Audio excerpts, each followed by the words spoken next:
టైంలో చిరంజీవి గారు ఆ, అసలుకి మీ ఏజ్ గ్రూప్కి నాకు తెలిసి మీరు వచ్చే టయానికే చిరంజీవి గారు దాదాపుగా ఒక ఆగిపోయింది పరిస్థితి. అంటే యాక్టింగ్ పరంగా అందరు హీరోలు వాళ్ళకి తగ్గ స్క్రిప్ట్ పడినప్పుడు ది బెస్ట్ ఇస్తారు, అందులో ఏ డౌట్ లేదు. కానీ ఆ డ్యాన్స్ అనేది ప్రతి ఒక్కడికి కామన్ మ్యాన్ కూడా వాడికి ఒక ఆనందం వచ్చినప్పుడు ఒక డ్యాన్స్ వేస్తారు.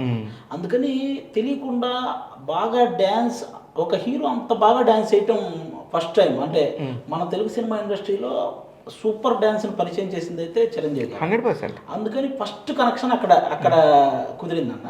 ఇంకా ఆ తర్వాత ఆయన ఒక హీరోలో కామెడీ టైమింగ్ కూడా ఒక హీరోకి అంటే ఒక ఆల్రౌండర్ పర్ఫార్మెన్స్ చిరంజీవి గారి కదా. అంటే మనకి తెలిసిన తర్వాత ఎక్కడో తెలియకుండా హీరో అంటే చిరంజీవి గారు అనే ఫీల్ ఉండేదన్న ఆ టైంలో. లేదు ఇప్పటికీ ఉంది కదా. అప్పుడు జనవరి 1కి మాకు గ్రీటింగ్ ఆ గ్రీటింగ్స్తో మేము గ్రీటింగ్ ఆట ఆడతాం. అంటే అవతల దగ్గర ఇన్ని గ్రీటింగ్స్ ఉంటాయి, మాకు ఇన్ని గ్రీటింగ్స్ ఉంటాయి. ఇలా గ్రీటింగ్ వేస్తామంటే అంటే చిరంజీవి గారు అటుపక్క చిరంజీవి గారు పడి నాకు చిరంజీవి గారు పడితే వాడు అన్నీ నాకు వచ్చేస్తాయి. అవును, అటుపక్క అలాంటి ఆట ఆడతాం అనమాట.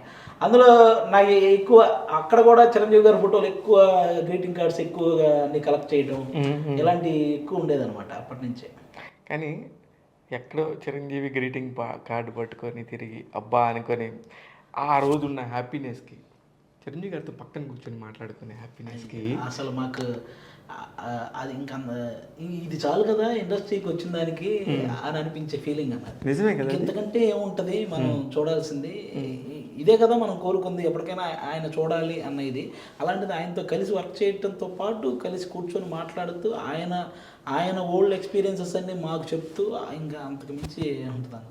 నిజంగానే అదేంటంటే ఇప్పుడు ఎవరు ఏ సాయం లేకుండా ఎవరితో సంబంధం లేకుండా తనంతటా తాను ఎదిగిన ఒక మహా ఋషి లాంటి ఆయన.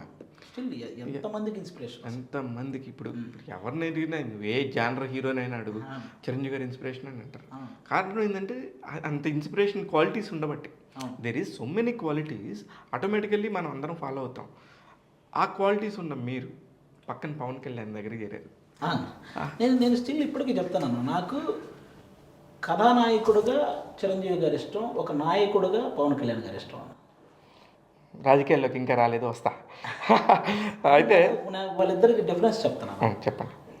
నాకు పవన్ కళ్యాణ్ గారిది సినిమా సెకండరీ అన్న, ఆయన నాయకుడుగానే ఫస్ట్. నాకు సూపర్ నాయకుడుగా ఫస్ట్ అన్న, సినిమా సెకండ్ ఆయన విషయంలో మాత్రం. కానీ సినిమా అనగానే చిరంజీవి గారే ఫస్ట్. సినిమా అంటే చిరంజీవి గారు ఫస్ట్, అందులో మొహమాటం లేదు. తర్వాత కూడా ఇంకేం మారలు, ఇవన్నీ మార్చుకోవడం లేవు, అయిపోయింది దాని వరకు.